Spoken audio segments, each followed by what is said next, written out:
Hello, and welcome to our webinar on teaching durable skills in K12 education, equipping youth for an ever-changing world. This is a collaborative project through Mary Lou Fulton College for Teaching and Learning Innovation and America Succeeds. As we get started, we'll introduce the speakers, speak a little bit about the challenges and opportunities with professional learning for teaching durable skills. We'll talk about durable skills and why they matter. We will talk a little bit about the Professional Educator Learning Hub and then save some time for questions and answers. Today's presenters are myself and Tony Finn from the Mary Lou Fulton College and Michael Crawford and Lauren Cole from America Succeeds. Together, Mary Lou Fulton College for Teaching and Learning Innovation and America Succeeds, we envision a world where every single student that comes through our education system is equipped with durable skills that they desperately need to thrive in a rapidly changing workforce. So together, we have developed some professional learning geared towards educators in our education systems, whether that's in a school or other education type organizations, nonprofits, people who work with youth, to support them in learning strategies and approaches to teaching durable skills in their classrooms and in their learning environments. So we are offering now several offerings that we will speak to more specifically in just a little bit on our ASU Professional Educator Learning Hub, which is designed to bring together the expertise and innovation in order to increase the capabilities of the educators and leaders to enhance the performance of education systems. So to frame the challenge a little bit, we know that there is a lot of disruption happening in the world right now, and that impacts our workforce and the workforce skills that are needed for people to succeed. So one of the things that we felt very strongly about is that there is right now a lack of professional learning geared towards teaching teachers how to teach durable skills in their classrooms so that their K-12 students are growing as students, so that when they go out into the world, whether that's post-secondary education, military, citizenship, the job workforce, that they are prepared for a very rapidly changing landscape. With the evolution of technology and the rapid advances, we know that there are lots of changes happening right now in the job market. We know that at least 44% of the skills that are currently valued are expected to be disrupted over the next 5 years. So there is a critical need for our students to develop the durable skills that we know are necessary for future success. And we'll talk a little bit about the research around what are the skills that are most valued in the workforce through the research that America Succeeds has conducted. We also know that that there's a lack of student access to promoting and fostering durable skills in their educational experiences, and that there is a widening gap with those who are workforce ready and those who are unprepared, and that has major implications for their future success. So we see the opportunity to empower future-ready students through durable skills education, that by providing meaningful professional learning that helps educators advance their knowledge and skills to help empower their students with essential durable skills that will impact their future, that providing this type of professional learning is essential and will help both educators to thrive as well as our K-12 students to become more prepared for their future and be adaptable in the future for their success. So now we want to know a little bit about who you are. You can put that in the chat, and we will go on to Michael talking a little bit more about durable skills. We analyzed more than 80 million job descriptions. Next slide, please, Tony. More than 80 million job descriptions. And it turns out these are the skills that employers are clamoring for. These are the skills that they're putting on job descriptions and seeking. 7 of the 10 most requested skills were durable skills. The updated data that we have says that 8 out of the top 10 are durable skills. And the top 5 durable skills are almost 5 times more requested than the top 5 hard skills or technical skills. And so clearly there is something going on here with durable skills. There's something going on here in the employment world where they're clamoring for these kinds of skills. And so we said, okay, great. We have this data. We have validated that these skills are critical.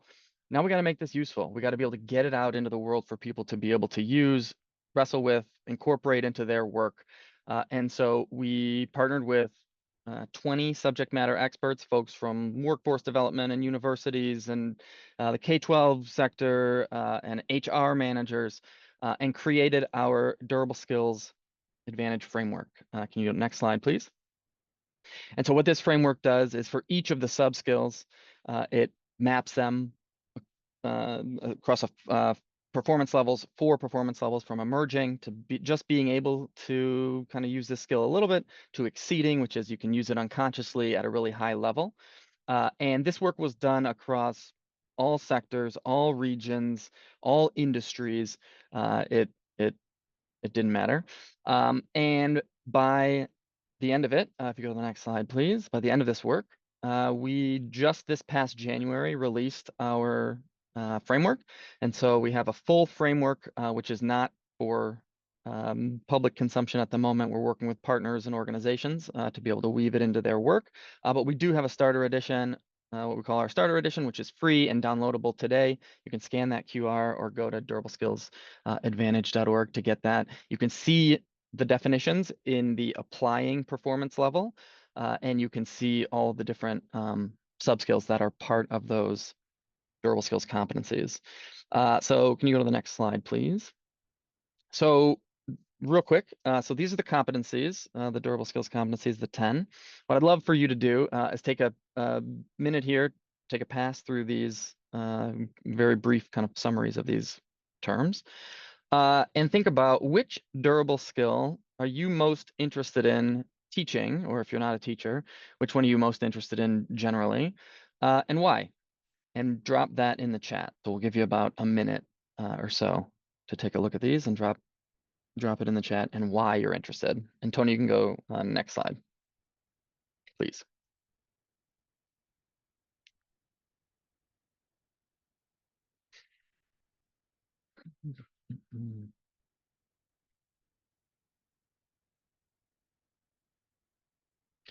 I see some critical thinking, a lot of critical thinking.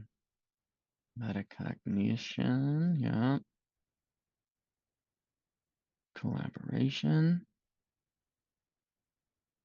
Yep, I see it, Anna. In the age of AI, we'll talk about that in a second. Barb, metacognition. Yep.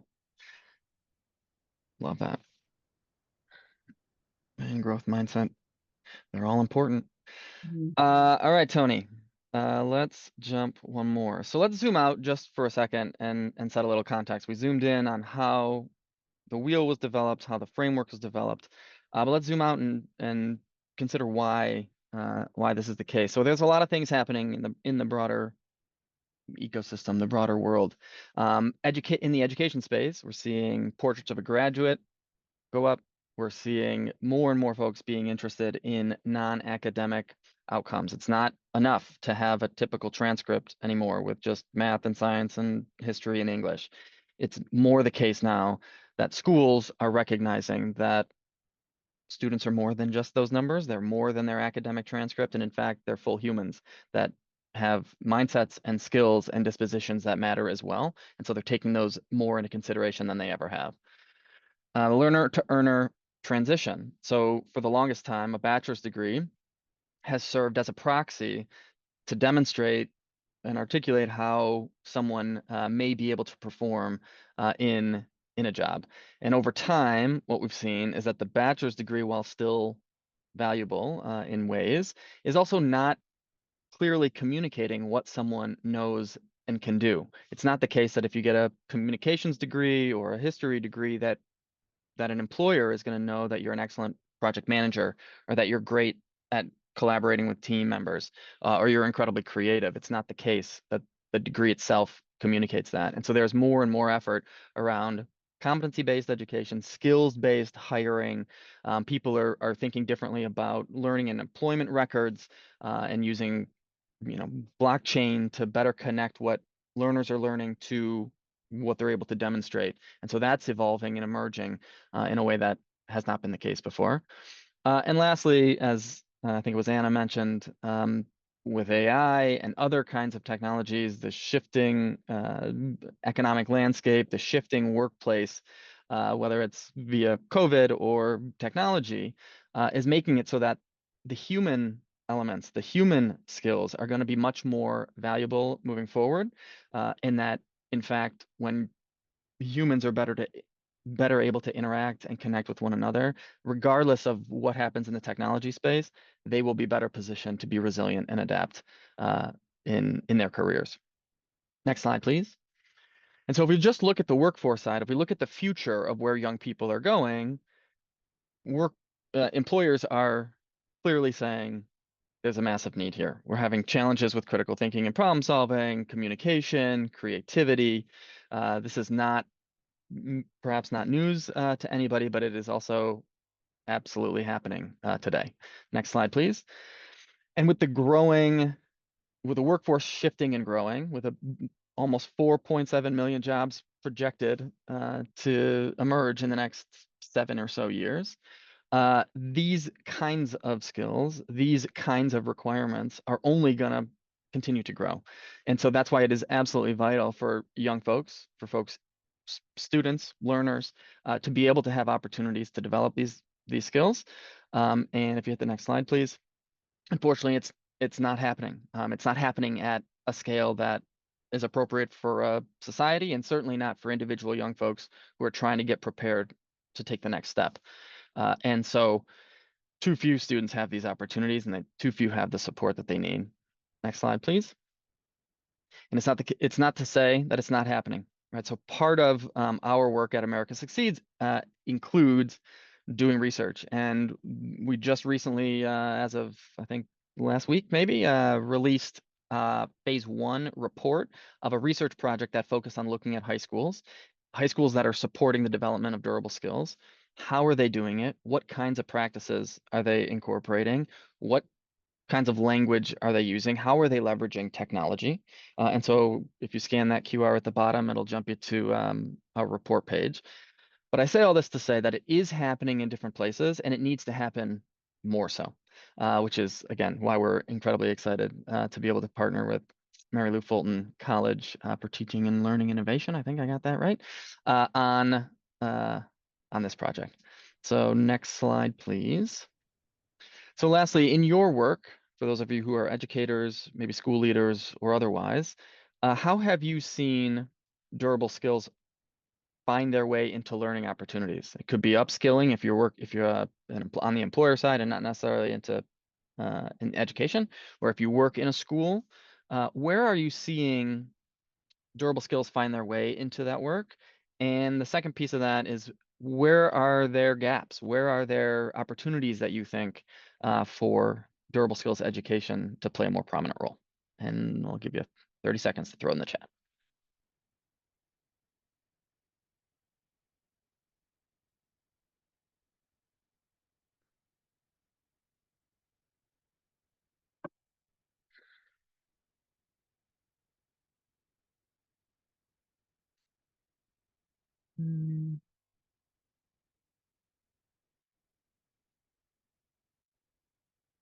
Logan. Music competencies, help students build resumes. Yeah. Gen Ed faculty, helping students. It's really great. Yeah. Improvement could be made in helping students transfer those skills. Yeah, Barb, that's a great point. It's one of the things that we have seen in our research, that the explicit articulation, the explicit mention, we talk a lot about, and the schools that we're studying talk a lot about look-fors. Where are they seeing young people using these skills? Where are they seeing young folks have opportunities to develop these skills, to demonstrate these skills? So I love that. And making it more explicit for learners also allows them to, I don't necessarily love the name it to tame it kind of cliche, I guess, but it works here, right? With the ability to see it and understand that it exists, then allows you potentially to see it in other contexts. So thanks for that. I love the Service learning. Yep. PPL, the project-based learning, where there's so many opportunities and a really great connection to service learning. Those authentic types of opportunities to work on projects or service learning, things that are Mhm. in communities or in schools or whatnot, are Yep. incredible opportunities to build durable skills in schools. There you go. Yeah, I think you nailed it. I'll turn it back over to you, Dina. All right, thanks, Michael. Okay, so as we think about durable skills and in schools and classrooms and whether wherever you are, we actually have people from school systems, from workforce, but wherever you are imagining these skills being fostered. I picked four of the durable skills that I often hear frequently, and in reading some things recently, the three that always pop up are leadership, communication, collaboration. And I read some statistics, and I need to put it in here at some point because I can't remember exactly the source, so I'm going to have to go back and find it. But one of the things I read recently that was, I guess, surprising to me at the moment, but then as I thought about it, not surprising, that oftentimes the reason why, like as adults, people are let go from jobs or whatever, it's typically not due to the technical or hard skills. It's usually due to the durable skills. They don't have communication skills, they don't collaborate well, they don't have leadership skills. So as we think about how do we prepare teachers and educators in whatever sense of the word, if you're in a school or in workforce training, wherever it is, how do you imagine fostering these skills in your learners? As we think about just some examples of how we could build these skills in leadership, having peer mentoring programs where students get practice and application of leadership skills to build those skills. Because one of the most important and effective ways of learning and growing and true learning is to be able to apply, fail, try again, learn, grow. But you have to keep applying it. Building community gardens within schools. A lot of schools have those initiatives, but really allow some students to take leadership roles in community gardens or community projects, things that are making a difference and being applied in schools to solve a problem. Entrepreneurship fairs. I love this example because it's an amazing opportunity for students who have that inclination towards entrepreneurship to think about what does that mean in the context so that they're actually building these skills much earlier in life and failing and trying again and whatnot so that they're building those types of leadership skills.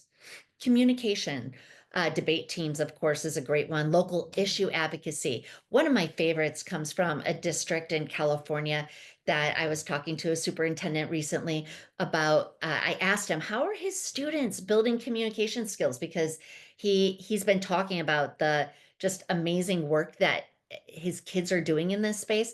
And he said through TED Talks, even like at primary school level, that they're teaching kids how to do TED Talks. And by the time they're in middle school, high school, they have this amazing ability to talk and communicate within the community and to advocate for the things that they care about most. Collaboration. I love this one. Escape room challenges. We're having to work together. If you've ever been in an escape room, I know from experience, it's challenging, but then you have to collaborate and talk to each other because if one person just does all the work, it's not as effective or fun.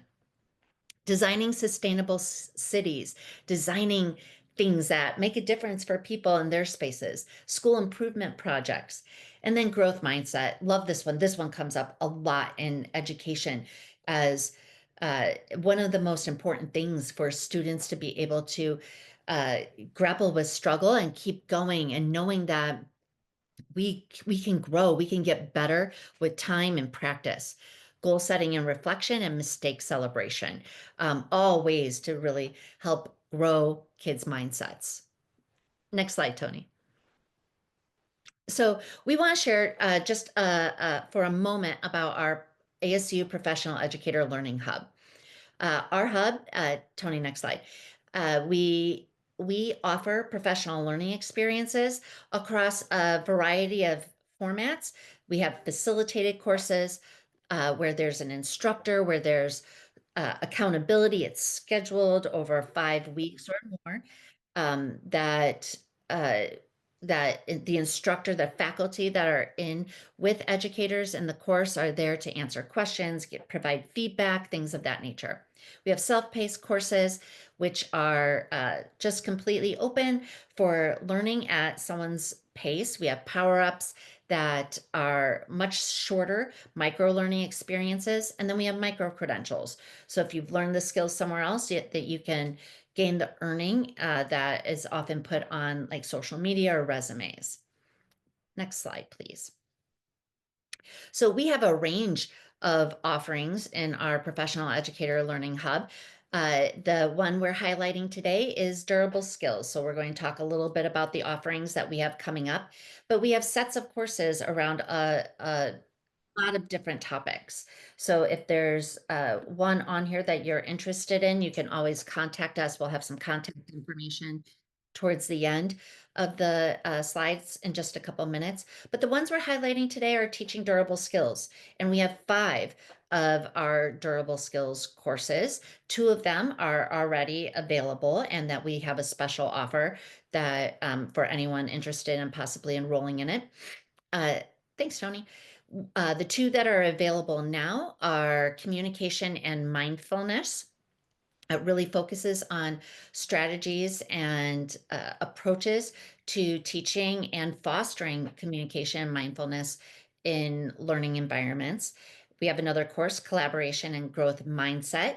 In each of our 5 courses, we paired 2 durable skills together so that our educators going through each course are learning 2 durable skills in each course and really thinking about how they might be able to teach and foster those durable skills in their learners in whatever context that they are in. While our courses are geared a bit more towards K12 environments and educators, we also see vast opportunities for other types of educators, whether in museums, as parents, service learning, after school educators. There's a lot of probably L&D training that, but again, it's geared more towards K12, but we see a lot of applicability and flexibility of application beyond the K12 setting. We have 3 more courses coming in February, so just around the corner, in critical thinking and metacognition, creativity and fortitude, and leadership and character. And next slide, please, Tony. We want to let you know that we have a free PowerUp that is available on our Professional Educator Learning Hub. So if you want to go a click deeper, this PowerUp is about an hour or so of learning. It's self-paced, so there's some checks for understanding and whatnot, but there aren't any assignments or whatnot in it, but you could also get a certificate of completion if you complete the self-check activities. But this is a great way to go a click deeper into learning about durable skills and how that might apply in your context, whatever role that you might play in education, whether you're a teacher, parent, or other type of educator. But this is a great opportunity. We will be sending out an after webinar email that has links to this too, in case you missed the QR code. Tony's contact information is in the slide, and I will also put my email in the chat in case anyone wants to reach out directly to me. And with that, next slide, please. We will open it up for any questions from anybody. And you could throw it in the chat or happy for anyone to unmute and share a question if they have one.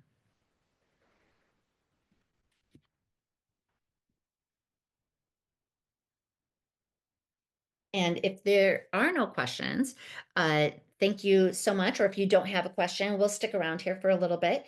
But thank you so much for your participation today. Thank you for connecting with us.